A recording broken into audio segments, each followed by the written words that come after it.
Welcome to Duncan Thorin Shield's YouTube channel. Right, I'm here for another episode of Reflections, and my guest for this one is going to be Stanislaw, who is obviously a veteran in-game leader from North America. And I'm actually going to start in a slightly unusual place to begin with, because it's sort of like, I think, a sort of house cleaning I have to do about a couple of questions at the beginning that are almost things that fans do want to know, but they always forget to ask you, mate. So first things first, this is a shout out to people from Eastern Europe, because maybe they will appreciate this question, even though nobody from North America will, which is, your alias is Stanislaw, and 1 million people have told me Stanislaw. He's called Stanislaw. He's called Now, anyone who actually knows, like Poland, if your name was written that way, they would say Stanislav. So the question is, first things first, why Stanislaw? Why do you say it's Stanislaw? I say it's Stanislaw because it's the way that Caster said it in the first place. Oh, right. You adjusted to that, right? Did you intend it to be Stanislav? Yeah, and it's in Polish language, we don't pronounce the L. It's like an L with an accent on the L itself. Right. It's a W sound, so Stanisław would be the correct pronunciation. But Stanislaw, I mean, it's been shortened to Stan, it's been shortened to, and you know, a lot of casters will make the pun like I am the law when I do something good in the server. So hey, it's worked out. Oh, it just worked for marketing, I say, right. Along those lines, similarly, you know this. These are those things that people say on forums as a joke, but there's always a grain of truth. You can tell they actually believe it. So if you remember about 10 years ago, when North America wasn't as good, the joke is not still, but there was in the middle period, there was a part where some awesome teams like yours were good. Back when famously North America was way worse than Europe, do you remember that famous thing people used to do? Where sadly they noticed that like you, Shroud, Rush, all have Polish surnames. And they were like, they should just join Virtus.pro, a fully Polish team, speaking basically only Polish. Right, spoil it, you couldn't have joined Virtus.pro and spoken Polish like 10 years ago, right? Zero chance, no. Right. My Polish is a lot better now, actually. Okay. I have a Polish wife. I speak Polish to her parents, so I've had a lot of practice since. Right. And now I have a Polish coach, actually. So I've grown a lot in that regard, so I can join now, but obviously there's no Polish roots left on Virtus.pro, so sure. Yeah. Right, if we go way back in time, the question I have is this. A lot of people might not know that if you ever look at all the top players that were pretty much in, like your teams, the Team Liquid squads, most of them all actually came from the same little circle of teams or little sets of teammates that were all around in the first few years. And a lot of them actually only took like a year, 2 years tops to get to the top. Seems like you come from your own place off elsewhere. So where did you start? Where did you start in CS? And what was your like sort of group of people you were running with? I mean, I started out with my friends just like everybody else, but I think the one guy that plucked me out from the rest was Ocean. And Ocean did this with a lot of other people like Twistzz and Naf. It's not just a meme, right? People say that now as a meme, but he really was the guy who was like, the joke is he was at the NA 100, right? He was finding all the next players, right? Yeah, that's right. He was what I am now, which is a veteran. He had a lot of experience. He would attend all of these LANs in the past, and he would have his group of friends, and he would have this team where he would have 3 to 4 experienced players, but he would always pluck one rookie out. And so it was Twistzz, it was me, it was Naf as well. And so he would give us that chance. I went to my very first LAN with him and his team, and funnily enough, JDM was on that team. I remember playing against the likes of Shazam and whatnot. So yeah, Ocean gave me my breakthrough, so shout out to Ocean. Right, one thing I wanted to know was, the first team I remember that was of note that you were on was that one called ConQuest. It was actually at one of the CEVO lands I worked at. Funnily enough, you actually even played Virtus.pro at this tournament. And it was one of the ones where, on paper, if you look at the top teams, just from European teams, it should have been mainly famous names that made it, but your team made this little run through the tournament. So was that a significant moment in your career, that group? It seems like basically that group later became OpTic, right? And a bunch of the teams spawning from that. Was that significant to you? It was very significant. We beat Dignitas at the time, and back in those days when European teams come onto NA soil, everyone thinks we're just going to get stomped, but we actually put up a good match and we beat them, and that's when we started to get that recognition. But that LAN was so funny because I'm sure you remember it was a very intimate setting. The fans were very close, and all of those fans, there were only maybe about 15 to 20 of them, but they were screaming their lungs out for us, and Dignitas could not cope with that at all. I see, right, okay. By the way, what is the story, how it came from this to become the OpTic squad? Because if people remember, this is obviously when all those teams were buying in, all the like League of Legends and Call of Duty clans were coming and buying CS teams. Like, how did your team get to sort of form this squad? I don't remember exactly who had the connection with Hector, the owner of OpTic. And so we just ConQuest was some very small org, operating on skin gambling and whatnot, and we just wanted more structure and take that next step up because we just attended that CEVO LAN, we beat Dignitas, and we were on the up and up. We wanted to take that next step and have some more stability on the org side. It might have been Shazam or Daps, I don't remember who, but somebody, or even Rush, somebody reached out to Hector, and things just started moving very quickly because he was very interested. And then our very first showing under the OpTic banner was at this Las Vegas LAN where it was one match only. It was a show match, and we played against this Polish team, and we won. And the likes of Shaquille O'Neal were there promoting the event and everything, and it was a great event for us as a first game under the OpTic banner. Right, I actually told you before I did the interview that one of the things I'm going to do, especially because we haven't done any interviews, I'm just going to pretend like no other interview exists and it's the only interview you've ever done. So I'm going to ask a very naive question, even though, spoiler, I've already interviewed him and asked him this question as well, which is, if someone looks back on a wiki, the first thing they're going to go is, wait a minute, daps and stanislaw on the same team at the same time, though. So explain that. What was the situation back then? Daps and I did play together many times. I wasn't an in-game leader back then. He was the in-game leader, and I think that's kind of where the birth of my career happens. Is I was an in-game leader in the past, but when I had joined up with Daps, I let him take the reins. Well, he already had them, but I was just taking a step back. I could learn a little bit from him, how he called, how he defaulted, but also I had my own vision of the game. And as time went on, we can get into that a little bit later, but that's where I started to really feel like, I would do things differently if I was the in-game leader. And I really started to, I did learn some things from him and the rest of the players that I played with at the time. But honestly, I enjoy both roles. It's either I'm the in-game leader or I'm the secondary caller. I really enjoy both because I think both are very important and both have a huge voice. But yeah, it was a good experience playing with Daps overall. That provides me with a unique experience, though, because normally if I ask an in-game leader about another in-game leader, they can only do things based on like guessing from a demo or playing against them. In your case, you actually played with Daps. So what was Daps like as an in-game leader? You see, pretty contrasted to you. He seems a bit more like a traditional in-game leader. Yeah, very traditional, I would say. Very default heavy, like I am. He had his own philosophy. Like he really liked to make sure you watch two demos of each team on each map before you play them, and just have his strategies in place. But yeah, for me, I do things a little bit more differently, perhaps less structured during the games, but more structured on the practice side of it. And then just like the way we kind of lead a team in terms of captaincy, like how do you want to deal with conflict? How do you want to deal with player attitude and issues? That was really like where I think I kind of have a lot of difference to Daps in that regard. The funny thing is, if people go back and look at those OpTic rosters, even the ones before it got really good and tarik was there and they made the swap to you, etc., already these rosters look good on paper because obviously these players like hadn't yet become the players people know. So I want to ask about someone, because basically everyone back then's a known player. So this was the young NAF. We're talking about the guy where the joke is he is in that clip going crazy, shut the fuck up or whatever. And he also at the time, if no one remembers his style of play, it's funny because now he's got such a defined style of play, and he's this like god lurker who always makes the right decision. Bro, I feel like back then he was a really sort of like fucking crazy player. What was young NAF like? Young Naf was very initiative heavy. He would always take the opportunity that presented itself to him. Like, we could be defaulting on one side of the map, and then all of a sudden Naf is saying something, or he killed two people, or he's calling us back to his position. He's very, very intelligent inside of the server, and he just made it very easy to play because he had good communication. And as a lurk, you need very good communication because when you're making moves, you need to direct exactly how to execute that move, and Naf was very good at that. And then you couple that with like his great mechanics and aim, and you have a great player on your hands. Right, obviously that famous clip, which was like a rare one of those weird ones where like some sound leaks in the demo or whatever, right?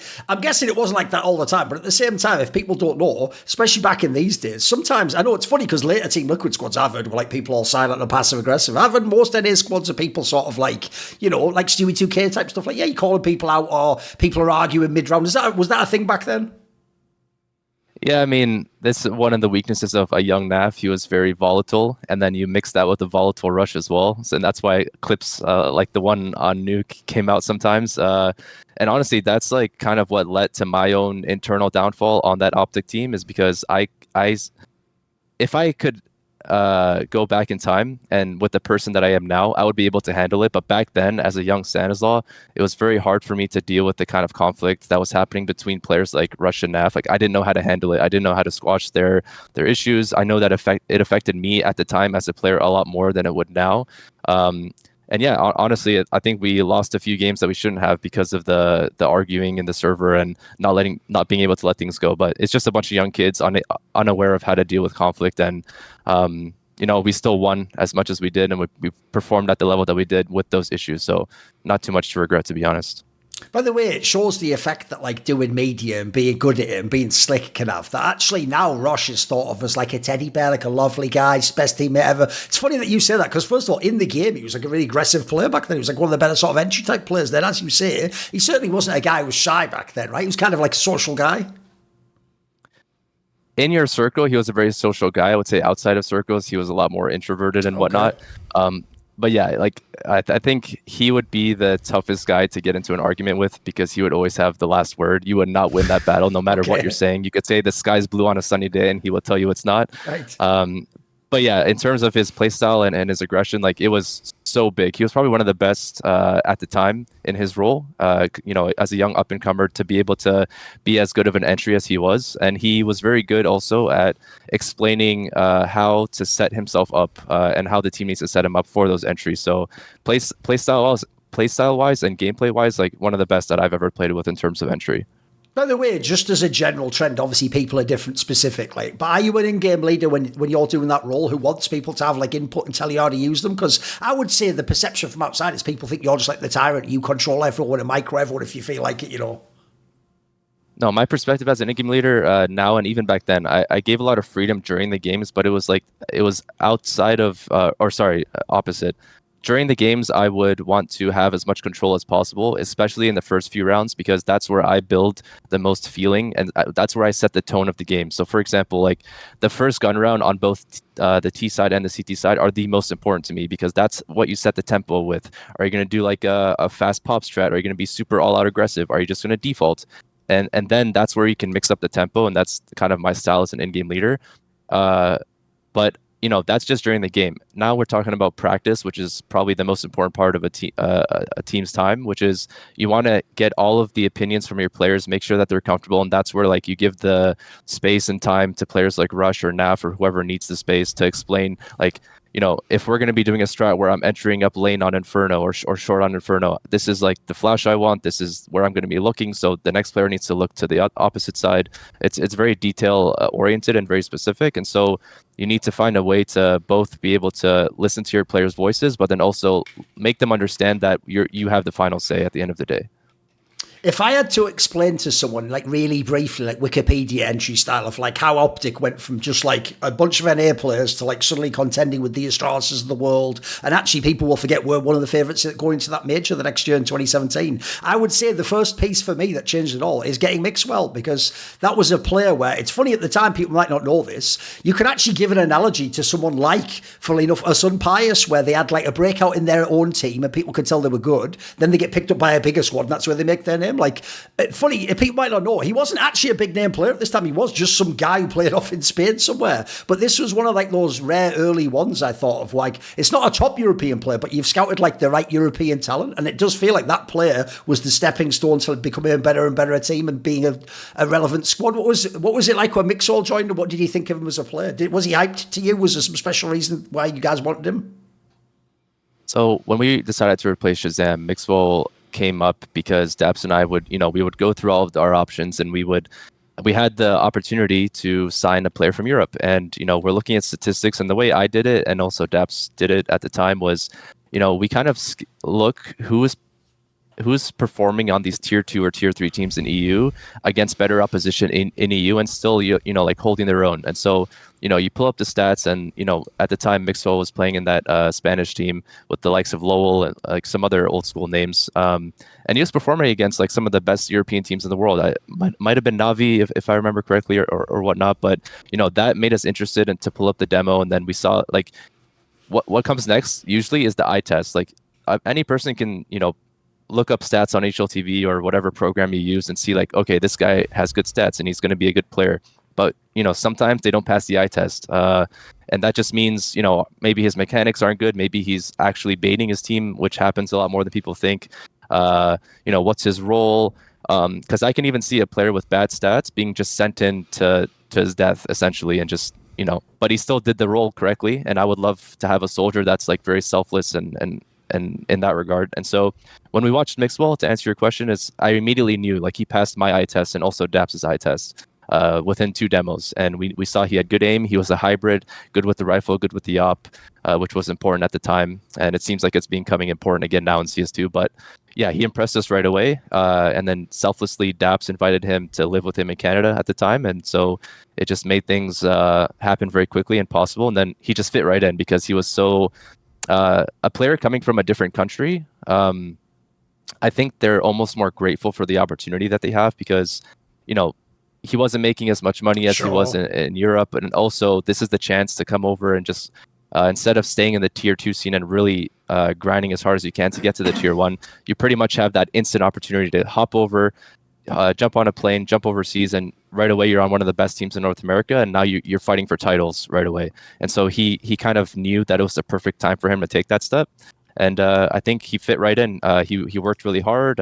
You know, it was hard for him to live away from home, but he did it. And in terms of synergy and chemistry, I don't know. Sometimes you just get really lucky, but you find these players that you have this intangible chemistry with, and with him, it just felt so easy to play. It was very nice experience. You touched on it there that he was a hybrid player. Obviously, one of the interesting things about when he joined your team is he was basically the AWPer. Like, that was the role he was initially in. And I've seen, if you ever go back to the old interviews, he seems like quite an unusual person, though, mate. Because on the one hand, it seems like he himself maybe didn't know what he wanted to do in the game or who he wanted to be. He was like sort of changing. Or like, the joke is he did that with the AWP and the rifle, but then he also did that with, like, does he actually want to live in NA or should he go back to Spain or something? What was going on with this guy? Like, was his vision? Did you envision him as he's just the AWPer? He was right, I believe he had a very good rifle as well. I remember his stats were unbelievable. Yeah, so when we first brought him in, we wanted him to op because he was our replacement for Shazam. But then, you know, there was also like this time period where I got removed briefly from the team, and then they brought me back, and then I took over as IGL. And then, you know, I needed a few tournaments to kind of understand how to set the team up in the perfect way. And then once we got the likes of like Ethan, it was Ethan, Tarik, yeah, exactly. I finally felt like I had all the pieces that I needed, and then I created the system. And so in my system at the time on OpTic was, you know, Mixwell was the opper, and I needed a space taker that would that Mixwell could kind of like work with, and Rush was that guy. So I had 2 duos. I had Rush and Mixwell on one side of the map, and then Ethan and Tarik on the other, and then I could float in between both depending on what kind of call I wanted to make. And so we just had this perfect system that worked like a well-oiled machine, and that was probably one of my favorite teams of all time. One thing I wanted to ask was, you referenced it there, but people will forget this. It wasn't just like, they kicked out, like I say, people forget you 2 played together. It wasn't just like they kicked out Daps and brought in Stan, as happened later. In this one, you were in the team, but he was the IGL. And as far as I remember, the order went like this. This is why the actual third component to that drama is Tarik every time. Tarik joined, and then initially you were benched. It was actually Daps that was the IGL, obviously. And then at this point in time, they just went forwards a little bit, and then it wasn't, I think it was something mental off the top of my head. Like 3 weeks later, they reversed it, and instead you come back instead of Daps. Now you're the IGL, and then Tarik's just whatever in the team. So was it something like that from your side? What happened? My understanding is that Tarik was the biggest catalyst for the change. He had just joined, and so I think he kind of went along with what the team wanted. Excuse me. And at the time, I think the team just wanted to see what Daps could do with what they had. So that's why I got the boot. And then after a few weeks of practice, I really think Tarik, this is just speculation, so this is what I feel like happened, but Tarik is a very strong voice in the team, and he really just wanted to like come in and win right away, and he wasn't feeling that with Daps. They just didn't have chemistry. We talk about this intangible chemistry that some people have, and maybe Tarik and Daps just didn't click. And I've played a lot of, back then I was a grinder in FPL and FaZe, and so Tarik and I played a lot of games together, and perhaps he knew a little bit about like how I would call or how I would play, and it was a lot more free-flowy and suited Tarik's style. And so I'm sure if we were to ask Tarik or the team back then, I think Tarik was the one that pushed hardest for me to come back in IGL instead of Daps. Since you were taking this role over, you said you did it years ago before, but was it something you wanted to do? I mean, look, in this case, you want to be in the team, but did you actually want to be in-game leaders? Like, that's my full-time role now? Did it suit your style, do you think? Yeah, it suited my style, definitely, because on any team that I've been on, if I wasn't an in-game leader, I'm always just thinking like of all of the things that I would be doing that this guy's not. And so I wouldn't necessarily make that vocal and try to undermine the IGL at the time. I would still do my best to just, do what the IGL says. It's his team, it's his vision, and be a soldier in that way. And that's kind of what I demand of my players nowadays too. But back then, when I was with daps, like I was fine with the way daps was calling, and it was getting us, mediocre results and whatnot. But once I was asked to be the IGL for the tarik lineup, then I knew for sure I wanted to do it, and that I could do it. I was already more than confident in that time, because not many people know, but like I've been an in-game leader for my whole life. I played 1.6, didn't really get to a high level. Yeah, and so I was in-game leaning with my group of friends and all of those teams that I played with, and so I had the experience, and now that I had finally had the chance, I was going to take that chance and make the best of it. By the way, being as, I'm sure if I say tarik in a CS context, a lot of people are going to think of the end in Evil Geniuses those last few years. But if people don't know, that was like more of like a veteran tarik to me, where he was doing like different roles, etc. This tarik, the one in this era, I mean, the reason why he had a lot of pull was he was probably the best player in the team. Like, this guy was, not only stats wise was he very good, but you could tell eye test he was one of the best NA players, right?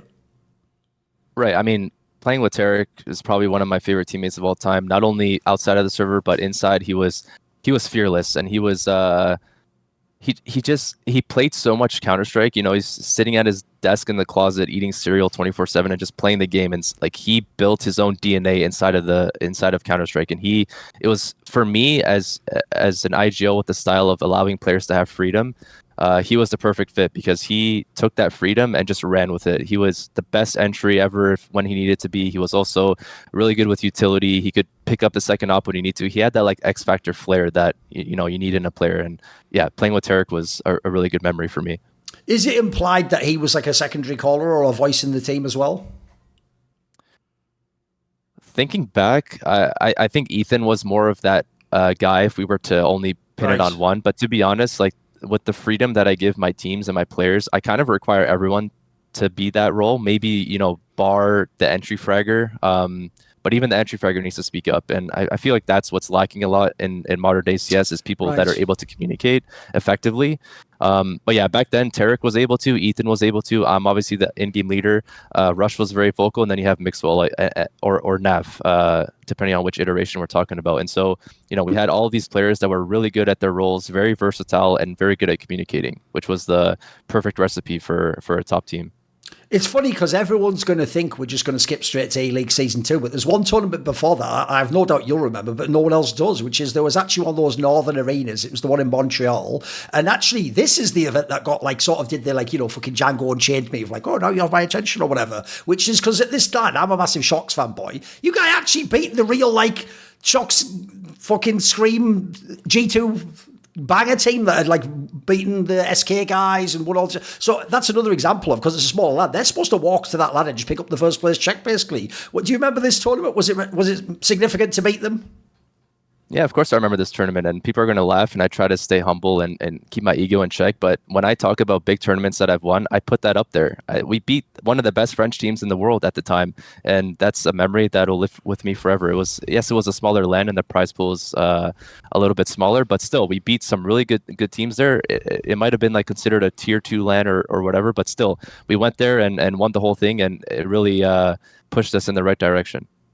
When it does come to that second ELEAGUE season, do you have like, here's the thing, I've asked people about the final and a bunch of things, but is there some sort of story? Like, were you guys by this time when you win this land, were you already actually like at that sort of level and we just didn't know it in the wider, community? We hadn't seen you in a big tournament. Did you power up during the season or something? Because if people don't remember, like ELEAGUE used to be like a month and a half or something. It was quite a long tournament. It wasn't one of these like week-long lands. So how does it come that a team enters the tournament as like, I don't think anyone would even have put you top 4, and then you end up winning the whole thing? And actually, I'll always point this out, you actually had a fairly hard bracket as well. You were playing some like real top teams of Europe and all these star players. And I mean, the joke is it was people like Nico and Carrigan and all these massive names. So what's the story of how you even got from wherever this level is to potentially being a world beater?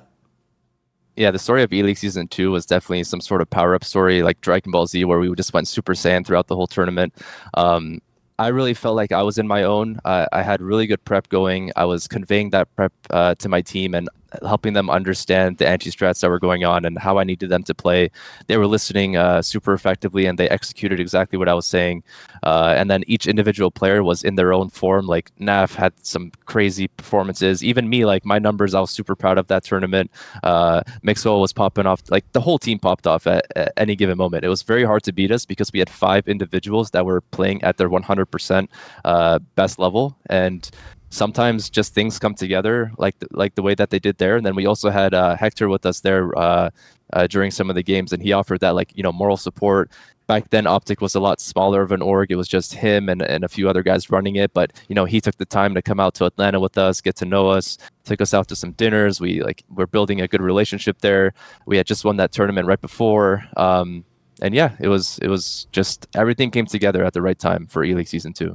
One thing I've never asked people, I mean, I took it for granted because I was there, is what is it actually like to play? Because obviously in your case, the finals wasn't in like a theatre. It was in the ELEAGUE studio. What was the ELEAGUE studio like to play? Because I imagine it's different because on the one hand, people play in tournament areas when it's like no crowd and it's just a group stage, or they play in big arenas. It's a giant... This was, if people don't know, because it was a TV show, it was like, I think maybe like, I'm going to guess like 200 people maybe or something. But it was like a big slick TV set. I mean, it does look like you're on like inside the NBA or something. What's it like to play in that studio? It was awesome. I think ELEAGUE really set the standard for what a studio event should be. They had the 4 setups, so when you're waiting for your game, you could still go set up and warm up. And then in terms of the fans, like there was just enough fans so that you feel like a good energy. And then once again, we're playing in front of the NA crowd, and we feel that amazing energy that I did at CVO, where there were only 20 fans screaming. So now I had 200 on my side, and when we're playing against a Danish team, they're going to be on our side too. So we had that extra bit of power. And honestly, it was ELEAGUE really put on a great show and great event. I have no complaints. The tournament ran smoothly, and they just gave us a really good experience for a small studio setting.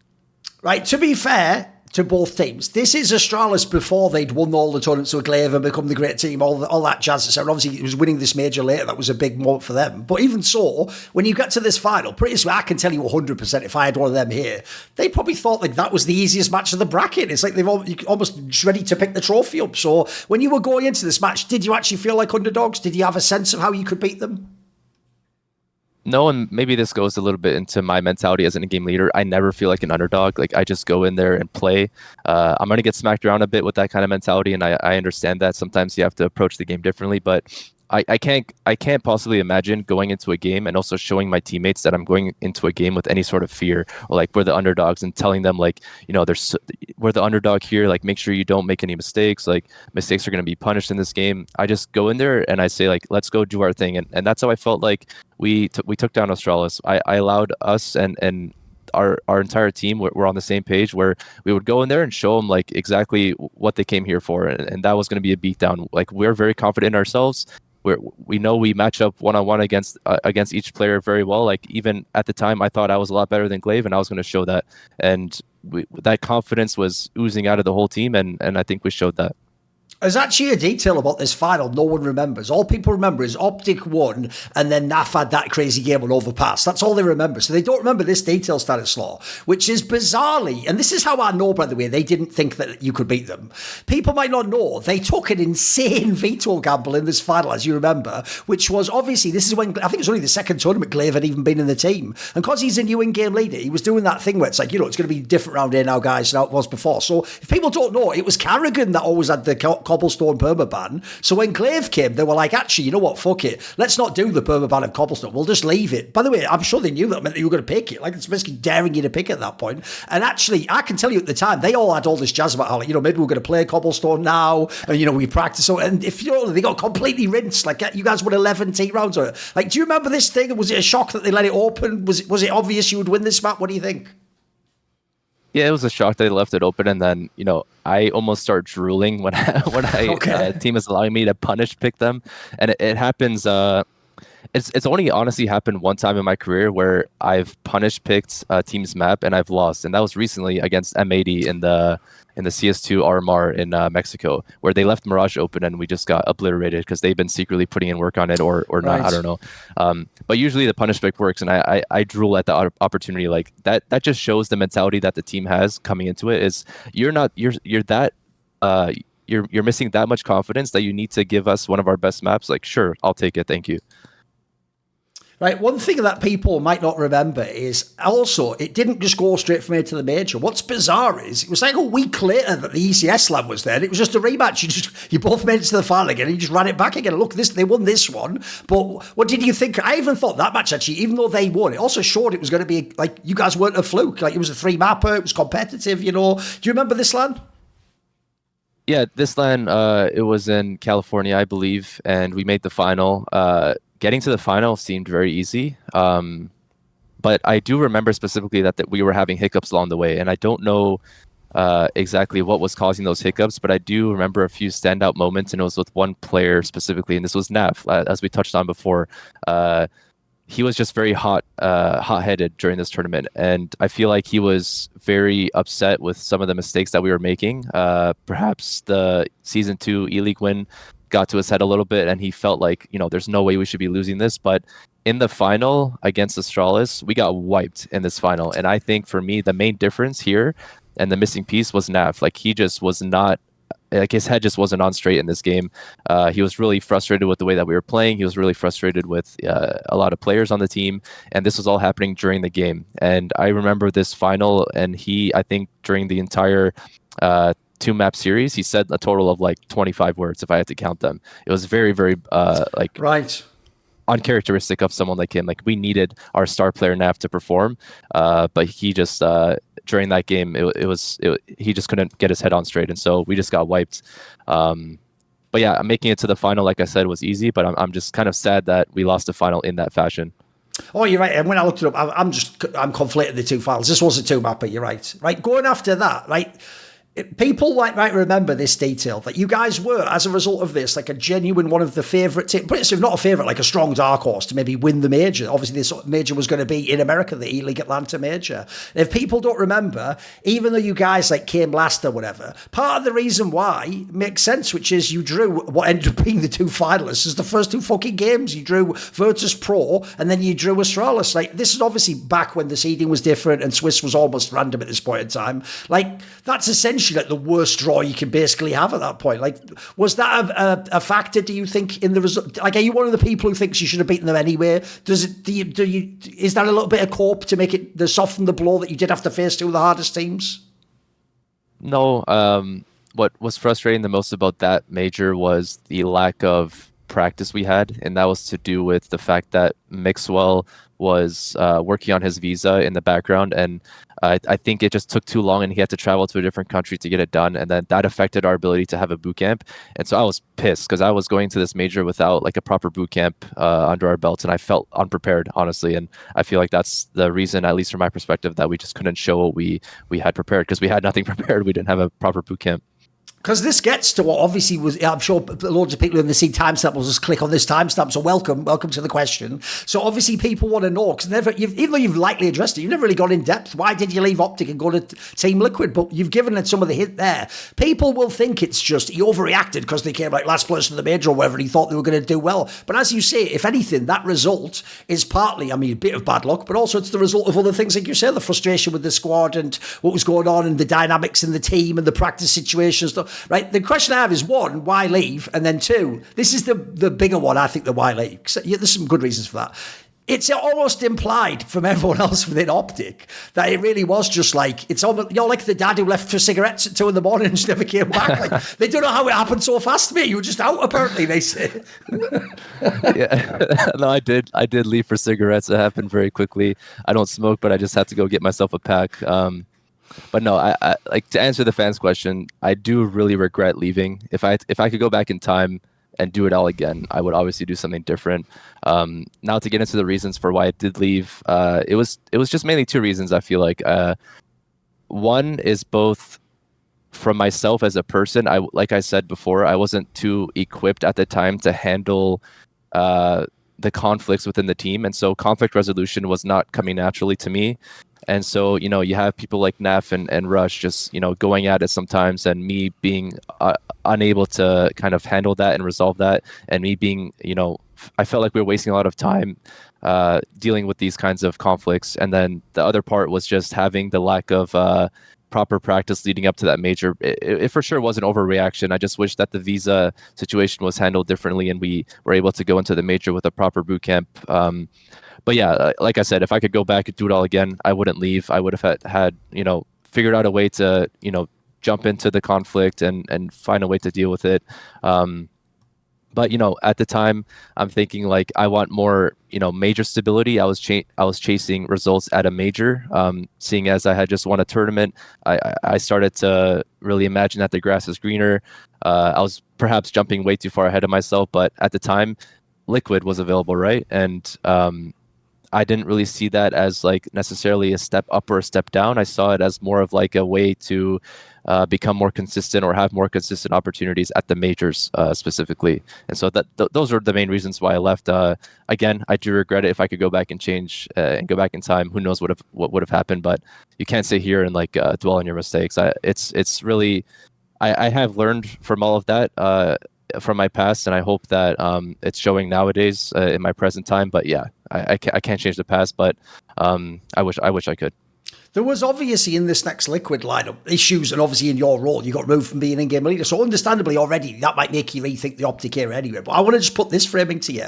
If anyone even goes back, even those results I said at the major, they were like, you had some of the closest games against VP and Astralis at the tournament. Like, if I watched those games, I would absolutely do the corp, mate, of like, look, maybe losing to Godsent, it's not that great, but still BO1s that people have to remember. There's no BO3s back then. I would just look at that and go, let's roll the dice again. Like, if we go to another tournament, we're not going to get all those opponents, and we could have beaten them. So the obvious question to ask is this. I do think it has tortured people for a long time. That essentially that team never just like actually lost and was bad and then people left. It's always kind of a what if, right? It looked like that bunch could have done something that year. Would have been a very interesting 2017 if you just ran the whole roster through the year, right?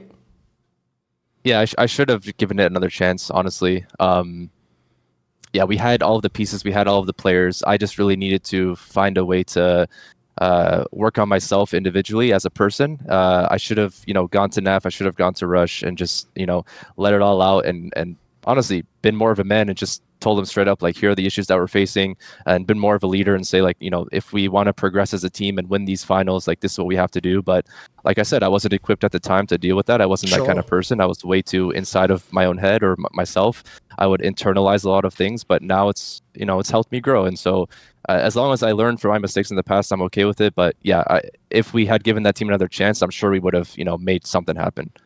Along those lines, that's actually something I wanted to touch on with you, because I think I maybe even talked to you about this in the past, but you're one of those people that made me realise we almost need to like have distinctions when we use that term in-game leader, because it does have the word leader in, and obviously that's supposed to literally mean in the game you lead them, etc. But I always say it this way. I think some people are tacticians, like they're brilliant at tactics or coming up with a call, or in fact, some of those people aren't even the in-game leader, by the way. Sometimes a great secondary caller just has a good mid-round feeling, The problem is, though, the leader part. The difference is people don't just say in-game leader to Carrigan because he does the tactics. They do it because he looks like, he's a captain. He has control of the team. He's got that presence. The idea is someone like that maybe doesn't even have to have an argument with the star player because the star player wouldn't argue with that person. They have respect for them or something. I use someone where it sounds like this is similar. I use someone where it sounds like if I made all the players in your team robots that just followed your call, it sounds like everything would go perfectly. But it's tricky to handle like personal dynamics, right? That's one of the things where, as you're saying, if you're not a really outgoing person, if you notice a lot of those people are this sort of people,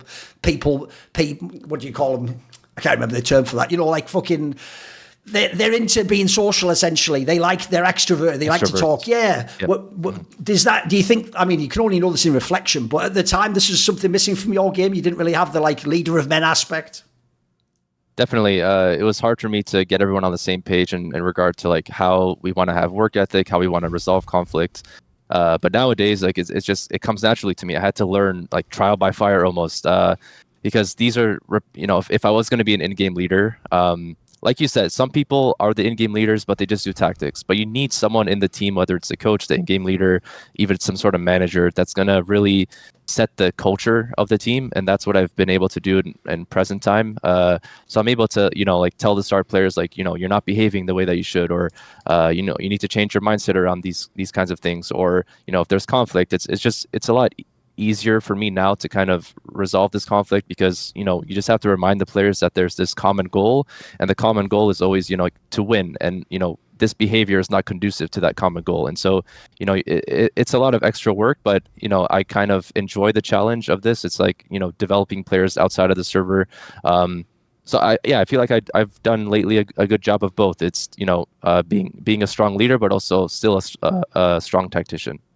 Because when you came to Team Liquid, obviously this is all in hindsight. Like, I'm not some mega genius who figured this out at the time. I feel like in some ways, even though everyone else, that's funny enough, there's another mystery. No one in NA knows. How did this team feel? Like on paper, it looked really good. It was a super team. It had like JDM from CLG, Twistzz is like an up and coming youngster. ELEAGUE is already really good. They've got you from OpTic. This looks like a super team on paper, right? One of the reasons though, if I had to say from knowing a few of the people, is if in OpTic it was all people arguing and big voice, this is going to be one of the most passive aggressive teams of all time, mate. These are all the people who just like fucking wouldn't tell you to your face like you fucked up, but like maybe they think it or they type it to the guy on Steam or something. Was the vibe different in this team, in Team Liquid? Yeah, the vibe was a lot different. In OpTic, it was more like more open. Even though it wasn't myself being that open person, I felt it for like Naf and Rush, Tarik, Mixwell. Like they were able to talk amongst one another and share their issues. Here, it was a little bit different. I felt like Nitro, for example, he was more of like the individual steamer type of guy. Like he wouldn't tell it right to your face, but he would, work on you one-on-one. And that kind of strategy works very well. It's just something that I wasn't aware of and had to kind of adapt to. Yeah, and then, I think the biggest issues that we had on Liquid from my perspective was just me figuring out a way to use the star players that I had. And I think that's the struggle of every leader, is figuring out a way to make everybody happy. And sometimes you can't do it. And I felt like on Liquid, ELEAGUE was the one that I just could not figure out how to make him the happiest, because I don't think he will ever agree with the way that I wanted to use him, especially on the CT side. I wanted to like anchor him on ramp, for example. And then I actually forced him to try out playing ramp on CT side nuke a few times, and from my perspective, it went very well, and we actually won a few CT sided games and even matches like really convincingly, 11-4 halves or 12-3. But he was just so unhappy, and he was not enjoying the role. And then if you have a player like that, that's really being vocal about not enjoying themselves in the way that they're playing, it's going to start spreading to the team. And I don't know, it was really tricky for me to navigate player power and, satisfaction of all of the players on the team at the time on Liquid. So I think that was really where I struggled as a leader the most, is just trying to satisfy like Nitro, ELEAGUE, JDM, trying to make everybody happy and comfortable. Right, off the top of my head, I'm just skipping forward to keep the topics together. I believe another untold story that's been like hinted at in interviews, but I don't think anyone's ever been overt about it, even though I think it was after they moved you out of IGL. I know it's when you were still in the same team. People don't know, I actually know this for a fact, I literally talked to him at the time. Essentially, ELEAGUE was actually kicked out of this Team Liquid. It's just the joke is there wasn't enough time for a LAN to happen. And in the meantime, he rejoined secretly, and then no one had to know, like publicly, don't worry about it. And then obviously the joke since then is he went on to be like the most decorated Team Liquid player, and he's now iconic with Team Liquid. But at the time, he actually was kicked out for real, and part of it was like people didn't really fuck with his attitude or something, right? It's true. Yeah, he was at the time he was very difficult to give criticism to. There was always some sort of excuse, or he just wanted to do things his way. It's the longest told story in the book, not only just about him, but like any star player. And that's the trickiest thing for an in-game leader to try to figure out, is how to let your star players shine without compromising the system, and then without compromising the whole attitude of the team. Because if you're letting your star player behave that way, it can become very infectious very quickly. And I'm starting to become more of like a tyrant, and like I don't tolerate that kind of behavior anymore. Like you have to set the culture from day one, and if you fall out of that culture, then you need to go. Like no one player for me justifies any sort of behavior in that regard. So if you're going to be on a team with that wants to be together for a long time, and you want to buy into the system, you all have to buy in. And if you're not buying in, you need to leave. This was around the time, if people don't remember, he also looked like his game got really good as well. That's one of the reasons I imagine he was a big voice setter. So the question I have is, like, how did he want to be used then as a player? Like, what were his strengths? What did he envision of himself as a player? From what I remember playing with John, on the T side, he just wanted a lot of structure in the mid rounds. And so like he would be able to take that space, but then he wanted like the calls to be set up around like what to do next. And I think what the struggle is there is from my perspective at least, that's kind of the in-game leader's job, is to mid-round and put the pieces together. And also the secondary caller is also has that responsibility, and he was neither. He wasn't the in-game leader or the secondary caller, and so but he still wanted to be that that voice, and that caused a lot of conflict with I forget who was our lurker even at the time. Maybe Nitro? On Liquid.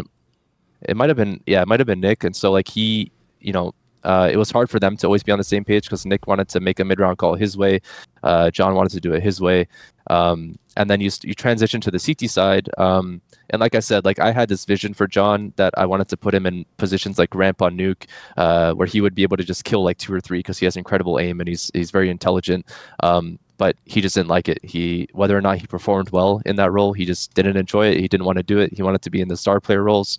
And then that really affected the way that I could piece together the rest of the team. And that it was just hard from day one.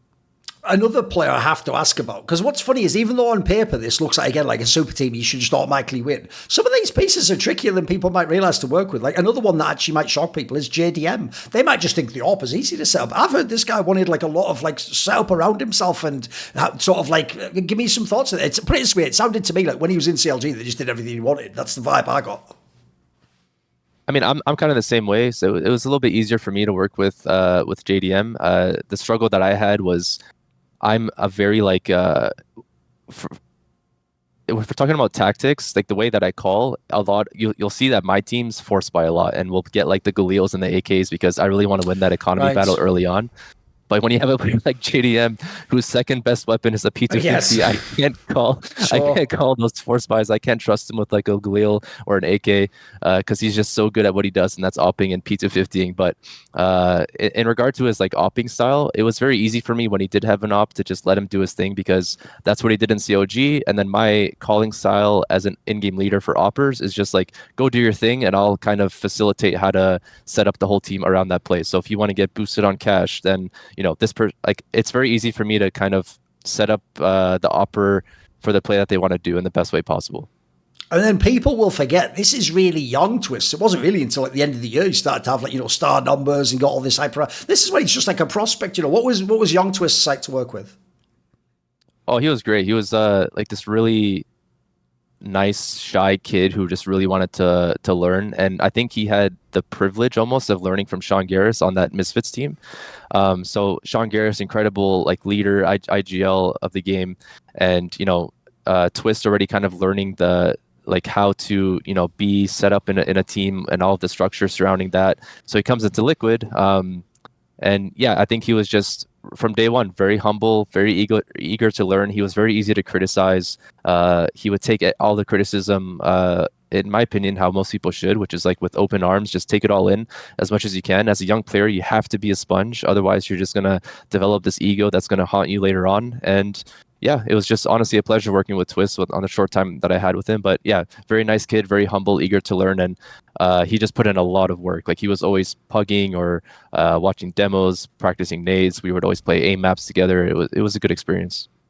Right. One of the things about this era is people will not, maybe they know from interviews, but I don't think this was ever like publicized. But there was a period actually, like almost like a month or two, I think it was, that you were into Team Liquid, where the story goes, actually then supposedly the OpTic boys were supposed to come and join you. I forget who it was. Was it Mixwell and Rosh or something? I think there was like 2 players. I remember even like Hector telling me this story that basically like someone, it was like almost like one of those fucking trade things. Like someone just told him like, this news about to happen. They're about to leave and join. And he told me he really had to do a thing like fucking, rally the bannermen and get everyone in a room like, whoa, what's going on here? Like, how do you, and he managed to convince them to stay was the story, right? But otherwise, was it true? Some of the people were going to come and actually, while he was still in game leader, they were going to like shuffle Team Liquid a little bit and bring some OpTic people in.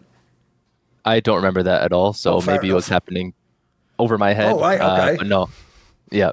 By the way, along those lines, one thing I didn't ask you, but I should at the outset actually, is another reason it's not as crazy to me that you joined Team Liquid is one, I mean, again, the roster on paper was like a super team. It was all really good players. So it's not like you were going and joining a random team of friends. You were also joining a team that had big opportunity. And actually, if people don't know, back then, I know actually Liquid was quite aggressive about wanting to have success in Counter-Strike and being willing to pay buyouts and buy big players. Did they sell you a big vision of what this team was going to be like? I don't know if they had to even sell me a vision. I just knew that they're, joining the likes of Team Liquid. The organization was legendary to me. They had a lot of success at majors. But I think my stock at the time was at its highest it's ever been, coming off of the performances that we had and under my leadership. And so it was kind of, they didn't really have to sell me anything, and I didn't have to sell them anything. It just seemed like I was available for free coming up soon. And, I just think they couldn't pass up on an opportunity like that to have an in-game leader of my caliber at the time to join for free. And so they took the opportunity when they could. And I think it was very like a mutual understanding of this could be really good for both parties. And obviously it didn't turn out that way. We still had some decent results here and there, but I'm sure they were hoping for more at the end of the day. Right, being as if someone goes and looks at the results in this time period and they're not very good, and then someone goes and sees that when they swapped Nitro into IGL, like the results immediately start having finals. It seems easy and obvious to go, there must have been some sort of problem. If we ignore what happened afterwards, and I only asked you the day after they told you you're not IGL anymore, was it unfair at the time? Did you get the opportunity you should have had? Was there some mismatch? What did you think? Did they treat you unfairly? No, I was treated super fairly, and it was even my idea to step aside from the in-game leader and become the secondary caller, because once you try everything you can as an in-game leader, you kind of you have one last Hail Mary that you can try to throw, and that is, I will step aside. I still feel like I have value in this team. I'm a very good support player, lurker. I can have impact on this team because my impact as an in-game leader is not working. I'm not getting the best out of ELEAGUE and Nitro. And so Nick wanted to take that upon himself to try in-game leading. And I was more than happy to step aside and help him where I could. But also still, it gives me a different opportunity to showcase what I can do in different roles. And, secondary calling and lurking are things that I've done throughout my entire career. And that would be a very natural and seamless transition for me, that's why it worked so well so early on, is because even though I was stepping out of the being the most the role of being the most vocal person on the team, I was still helping Nick a lot with like secondary calling and mid-round calling and match preparation and whatnot. I saw on Twitter this was actually referenced, but obviously twice you were coached by Zews. Later on in Evil Geniuses, obviously he came in later in the COVID era and was coaching you guys then, and he referenced this in his tweet. But in this first stanza, the one where you were in Team Liquid together, was there some sort of conflict there or some sort of friction between you and him? If people don't know, he's somebody who also had quite a big voice as a coach. He wasn't the kind of guy just, like, you guys do everything. Like, he had his own idea about how he wanted things done. Was there any sort of friction between the two of you? I wouldn't call it friction. I don't know if I fully appreciated all of the things that he was doing for us outside of the server. Like, tactically, I could always get along with him. Like, he comes from a Brazilian style of CS, and my style is very similar to that, to be honest, like very free-flowing, shooting hard and all of that stuff. And it was very easy to get along with him on the tactical side. I just didn't know if I appreciated, like I do now, all of the things they did for us outside. So like conflict resolution, again, this was me, like my development as a leader was very, very slow. And in the OpTic days, I did not know how to handle conflict resolution at all. On the Liquid days, it was like I got a little bit better, but still I had to let Zews handle most of it. And then he had his ways of doing it, and I wanted to do it my way. Like he wanted to really like handle ELEAGUE and Nick and the conflicts that we were having with them and putting them in their roles. But no, in regard to friction with Wolton, Zeus, I don't remember having too much. It was very basic level, just like making sure we're setting up the team tactically in the best possible way. But yeah, I would work with him again in a heartbeat, and I did on EG. But again, like I think me and him get along very well together naturally. By the way, when they made the swap and Nitro became in-game leader, one thing that you referenced earlier, I think is slightly underrated is, I know he'd done that role, I think like a year and a half earlier or something. He'd done it basically before they got you. Like they'd cycled everyone in, after they kicked the dread, they cycled every player. Like Eco did it for a while, they all took turns. And I know at the time it was actually, I don't think he liked it initially. And then he took it on this role here. But one thing that's maybe underrated is, you're still there though. So whatever things you've built up in the team can still be used. And you're a secondary caller, so you can also sort of help him with it. Were you actually, do you think like you were able to help Nitro early on adapt to this role? Like, I think at this point in time, no one would know if he would even do it full time or not, or if it's temporary, like you say. I mean, all credit to Nitro. I think he actually did all of his development as an in-game leader on his own. And this is kind of what I alluded to earlier. He was very more in regard to his leadership, he was more focused on the individual side of it. And so I don't remember too many times where we would have like team talks or like team theory sessions and whatnot. He was more of the guy that would message the person individually on Steam, like what he needed from them or what mistakes they were making or what to focus on. And so it was a lot of things that I didn't see physically with my eyes because he was doing it privately. But clearly you can see like he was putting in a lot of work on the back end. He really took the role into his own. And yeah, I mean, what can you say? He became one of the best in-game leaders in North America or even the world.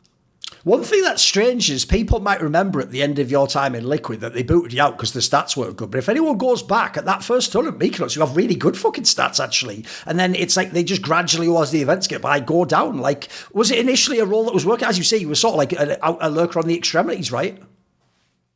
Yeah, so, I mean, me as a lurker and the extremities, it's either going to go really, really well or really, really poorly. I'm really good at taking my timings. Like I've built my career and I've been known to like just have these incredible timings. I'm always getting behind people. But I think as time went on in that team, perhaps I was taking too much initiative or I was just taking it way too far. And then also under Nick's leadership, even though I still was lurking, I changed the way that I was playing a little bit because of like the way that he wanted to call, and so I wasn't fully inside of my own comfort zone. So yeah, I was just fully justified replacing me because I just wasn't putting up the numbers anymore. And then also, honestly, the attitude for me wasn't where it should have been at the time, and so you couple that with the poor statistical performance, and yeah, it was an easy decision for them to replace me. Without prying too much, spoiler, literally my job to pry and ask these questions. But when you say that, like, let me ask a follow-up then. When you say the attitude, do you mean more in the sense of like, look, like as you say, it's a Hail Mary. Like, let's try something else. It's not working with me. Let's try him be the in-game leader. But as part of you sort of like, let's see if that works. Or, you know, I'm not one calling. You do it. What do you mean attitude-wise? Like, part of you just wasn't engaged with the game in the same way? Yeah, I think engage is a great word that you just used, which is... when things aren't going well for me in the past, I would internalize a lot and I would shut down and my communication would not be up top. I wouldn't be giving any sort of positive input into the communication of the team. I wouldn't be hyping the team up. I was just almost there like a stranger amongst four other players, and that's just very toxic.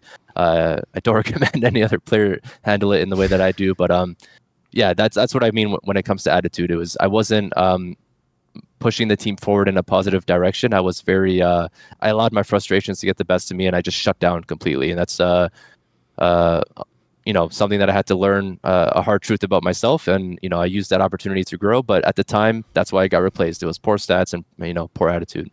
It's a sad fact of just the way that sports work that everyone will remember in this period when Liquid had the two finals, that they lost the two finals. But I have a more important and a better question, which is to make those finals, the team beat SK, who literally was the number one ranked team in the world, in two LAN best of threes. And by the way, even if they want to say that thing, which I don't know if they would, but everyone tried to, like, if you were the big teams, you played off the Mykonos event like it was just a fucking free vacation in a villa. ESL New York was in the fucking Barclays Centre, mate, and that was on stage. So they can't use that excuse for that one, man. I can tell you, people like Cold Zero were trying like a motherfucker in that game. So even though you weren't the in-game leader, what were these matches like? These are pretty big. People forget these are some like, actually, they should be better remembered upsets from any. These are pretty cool wins.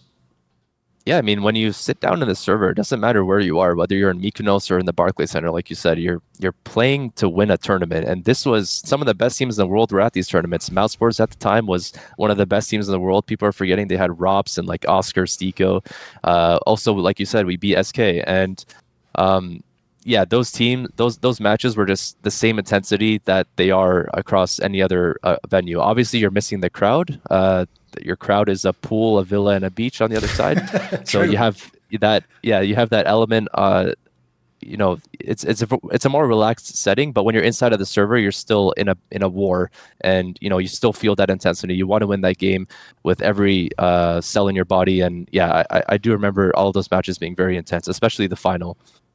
By the way, one detail, I've often made fun of the fact that, like, the reason I hate the angle of, like, the home crowd means they're going to be good is because, first of all, I know some players, by the way, if they're chokers, where the worst thing you could do is put them in front of home crowd with all pressure. And also, there's also other details, like, for example, in the same way as when everything's going great and you push and get the extra kill because the crowd cheers, there's the time where they cheer and you push and you get fucking killed by Astralis or something. Like, that can happen too. But I will say, in your career, there seems to be a crazy parallel, mate, because if I go back to ELEAGUE, that was home crowd, you were doing awesome. This year, still in New York, it was great. years later with the ESL New York with ELEAGUE. It seems like anytime you're in front of a home crowd, you fucking have your best games.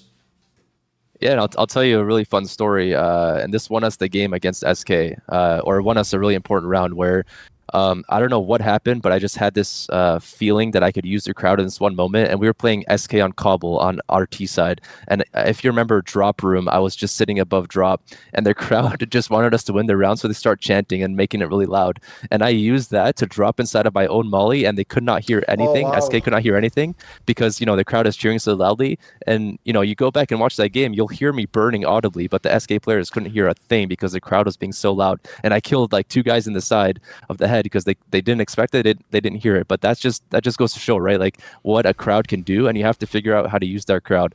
And I'll tell you something else. Like when we were in Shanghai with this current wildcard team, which we'll get to later, but that came to bite us in the ass because I had a player who didn't know how to use the crowd, and he went and flanked 3 people with his knife out. The crowd goes, oh, right. And they turn around, kill him, and run to the other side. It's like, oh man, there's only one way to learn, man, and that is by playing in front of the crowd and using that experience. But it can go both ways, and luckily for me, I learned very early on how to use the crowd to your advantage. And I got to give credit to those 20 guys at the CBO LAN. I think they really drilled it into me that we're going to be loud for you, we're going to mask your footsteps, so use us as like a 6th person almost. By the way, in the final at ESL New York, which if people don't remember, at the time made FaZe look like the craziest team to ever play CS, because essentially not only could no one win a map off them, they were just crushing everyone, including your team even. It wasn't until that last map that even got close. What was it like to play this like peak FaZe? It was ridiculous. It was like playing Legacy today. Like all of the teams that Legacy has just stormed through at the Austin Major right now is just, there's nothing you can do. You peek something instantly, you're put down. You peek something delayed, you're put down. You have no read, you have no chance, you can't aim against them. We were down against FaZe in that final on Inferno 15-0, and thank God we won the pistol. But yeah, it was just, you just felt like you had no chance, and as soon as you blink, you're down like 15-0 all of a sudden, and there's just nothing you can do about it.